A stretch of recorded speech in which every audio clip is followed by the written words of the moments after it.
Chapter 4. It will be a long night. Alone in the apartment while Mama was out shopping with Kirsty, Anne Marie and Ellen were sprawled on the living room floor playing with paper dolls. They had cut the dolls from Mama's magazines, old ones she had saved from past years. The paper ladies had old-fashioned hairstyles and clothes, and the girls had given them names from Mama's very favorite book. Mama had told Anne Marie and Ellen the entire story of Gone with the Wind, and the girls thought it much more interesting and romantic than the King and Queen tales that Kirsty loved. "Come, Melanie," Anne Marie said, walking her doll across the edge of the rug. "Let's dress for the ball." "All right, Scarlett, I'm coming," Ellen replied in a sophisticated voice. She was a talented performer. She often played the leading roles in school dramatics. Games of the imagination were always fun when Ellen played. The door opened and Kirsty stomped in, her face tear-stained and glowering. Mama followed her with an exasperated look and set a package down on the table. "I won't," Kirsty sputtered. "I won't ever, ever, ever wear them. Not if you chain me in a prison and beat me with sticks." Anne Marie giggled and looked questioningly at her mother. Mrs. Johansson sighed. "I bought Kirsty some new shoes," she explained. "She's outgrowed her old ones." "Goodness, Kirsty," Ellen said. "I wish my mother would get me some new shoes. I love new things, and it's so hard to find them in the stores." "Not if you go to a fish store," Kirsty bellowed. "But most mothers wouldn't make their daughters wear ugly fish shoes." "Kirsten," Mama said soothingly, "you know it wasn't a fish store, and we were lucky to find shoes at all." Kirsty sniffed. "Show them," she commanded. "Show Anne Marie and Ellen how ugly they are." Mama opened the package and took out a pair of little girl's shoes. She held them up, and Kirsty looked away in disgust. "You know there's no leather anymore," Mama explained, "but they found a way to make shoes out of fish skin. I don't think these are too ugly." Anne Marie and Ellen looked at the fish skin shoes. Anne Marie took one in her hand and examined it. It was odd looking. The fish scales were visible. But it was a shoe, and her sister needed shoes. "It's not so bad, Kirsty," she said, lying a little. Ellen turned the other one over in her hand. "You know," she said, "it's only the color that's ugly." "Green!" Kirsty wailed. "I will never, ever wear green shoes." "In our apartment," Ellen told her, "my father has a jar of black ink. Would you like these shoes better if they were black?" Kirsty frowned. "Maybe I would," she said finally. "Well then," Ellen told her, "tonight, if your mama doesn't mind, I'll take the shoes home and ask my father to make them black for you with his ink." Mama laughed. "I think that would be a fine improvement. What do you think, Kirsty?" Kirsty pondered. "Could he make them shiny?" she asked. "I want them shiny." Ellen nodded. "I think he could. I think they'll be quite pretty, black and shiny." Kirsty nodded. "All right then," she said, "but you mustn't tell anyone that they're fish. I don't want anyone to know." She took her new shoes, holding them disdainfully, and put them on a chair. Then she looked with interest at the paper dolls.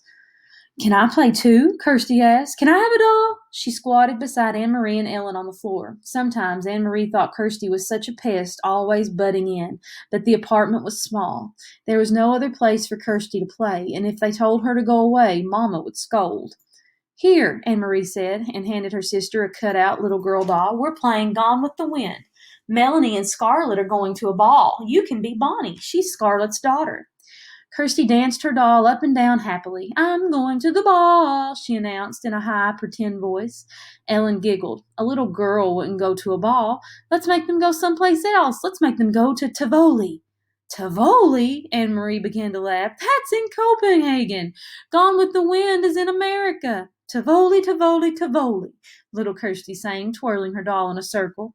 "It doesn't matter, because it's only a game anyway," Ellen pointed out. "Tivoli can be over there by that chair. Come, Scarlett," she said, using her doll voice. "We shall go to Tivoli to dance and watch the fireworks. And maybe there will be some handsome men there. Bring your silly daughter Bonnie, and she can ride on the carousel." Anne Marie grinned and walked her scarlet toward the chair that Ellen had designated as Tivoli. She loved Tivoli Gardens in the heart of Copenhagen. Her parents had taken her there often when she was a little girl. She remembered the music and the brightly colored lights, the carousel and ice cream, and especially the magnificent fireworks in the evenings, the huge colored splashes and bursts of light in the evening sky. I remember the fireworks best of all, she commented to Ellen. Me too, Kirsty said. I remember the fireworks.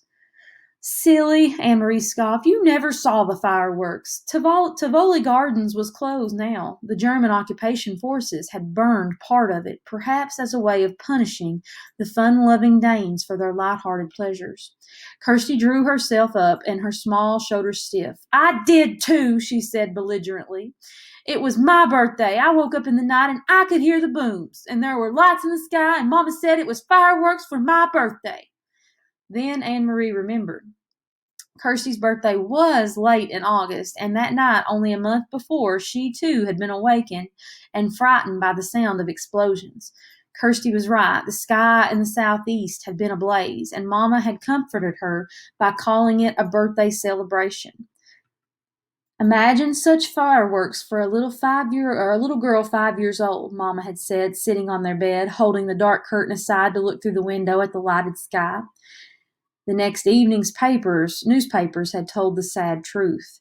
The Danes had destroyed their own naval fleet, blowing up the vessels one by one, as the Germans approached to take over the ships for their own use. So, we just found out that it really wasn't fireworks they were seeing, that their mom just had told them that. It was really the Danish had to destroy their own naval fleet. So I wonder, can we predict here? Why would the Danish destroy their own ships on purpose? It says the Danes had destroyed their own naval fleet, blowing up the vessels one by one as the Germans approached to take over the ships for their own use. How sad the king must be, Anne-Marie had heard Mama say to Papa when they read the news. How proud, Papa had replied. It had made Anne-Marie feel sad and proud, too, to picture the tall, aging king, perhaps with tears in his blue eyes, as he looked at the remains of his small navy, which now lay submerged and broken in the harbor. I don't want to play any more, Ellen, she said suddenly and put her paper doll on the table. I have to go home anyway, Ellen said. I have to help my Mama with the house cleaning. Thursday is our New Year. Did you know that? Why is it yours? Asked Kirsty. Isn't it our New Year, too? No, it's the Jewish New Year. That's just for us. But if you want, Kirsty, you can come that night and watch Mama light the candles. Anne-Marie and Kirsty had often been invited to watch Mrs. Rosen light the Sabbath candles on Friday evenings. She covered her head with a cloth and said a special prayer in Hebrew as she did so. Anne-Marie always stood very quietly, awed to watch. Even Kirsty, usually such a chatterbox, was always still at that time. They didn't understand the words or the meaning, but they could feel what a special time it was for the Rosens. Yes, Kirsty agreed happily. I'll come and watch your Mama light the candles, and I'll wear my new black shoes. But this time was to be different. Leaving for school on Thursday with her sister, Anne-Marie saw the Rosens walking to the synagogue early. Now, a synagogue is basically what the Jewish people call their church. Anne-Marie saw the Rosens walking to the synagogue early in the morning, dressed in their best clothes. She waved to Ellen, who waved happily back. Lucky Ellen, Anne-Marie said to Kirsty. She doesn't have to go to school today, but she probably has to sit very, very still like we do in church, Kirsty pointed out, and that's no fun.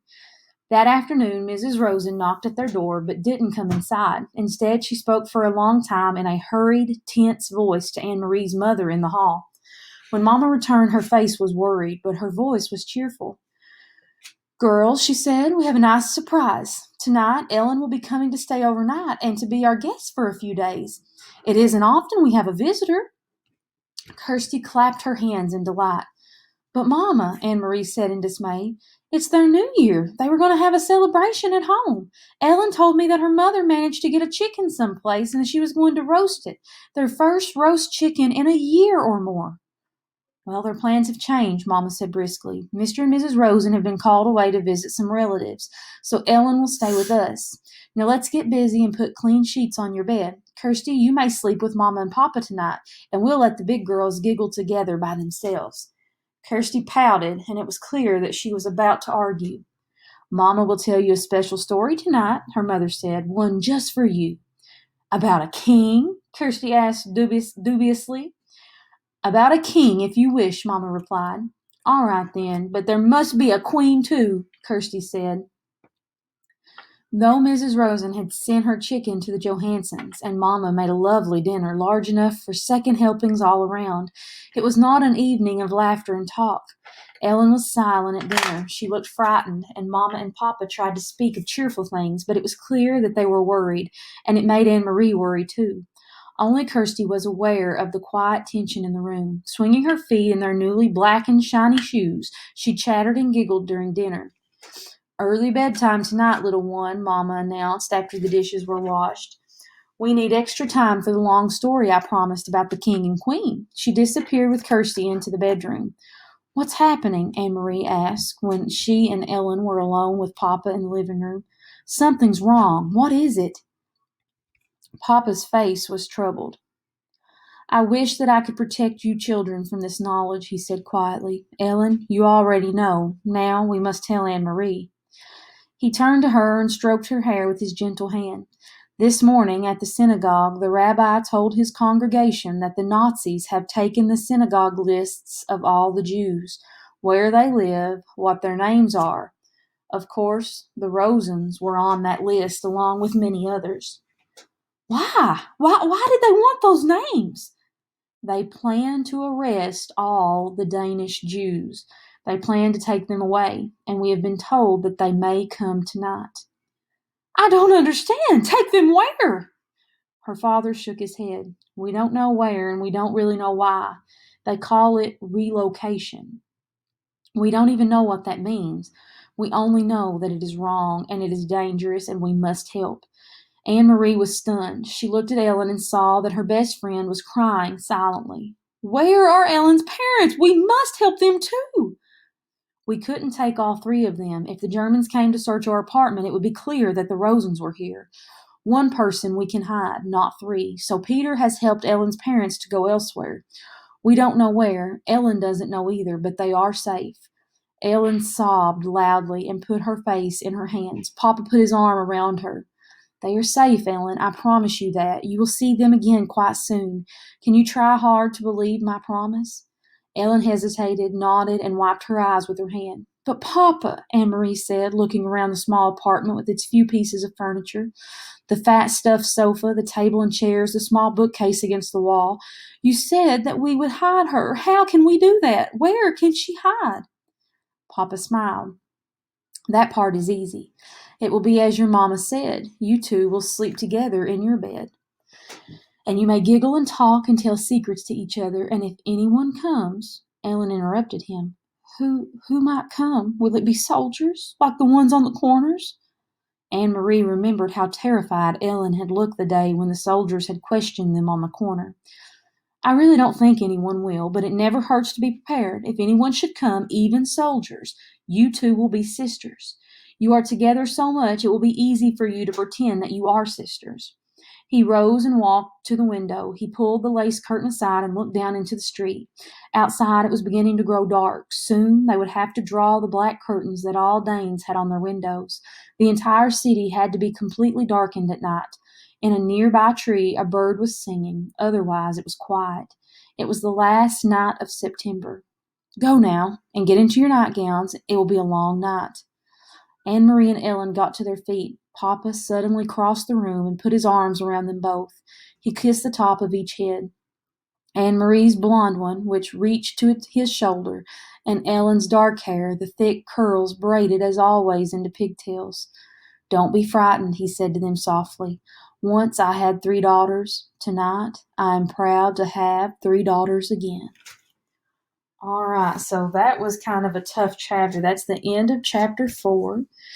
And some very unexpected things have happened. So Ellen's family is at risk of being arrested, so her parents had to go into hiding, and then Ellen had to come and stay with Anne-Marie, the Johansen family.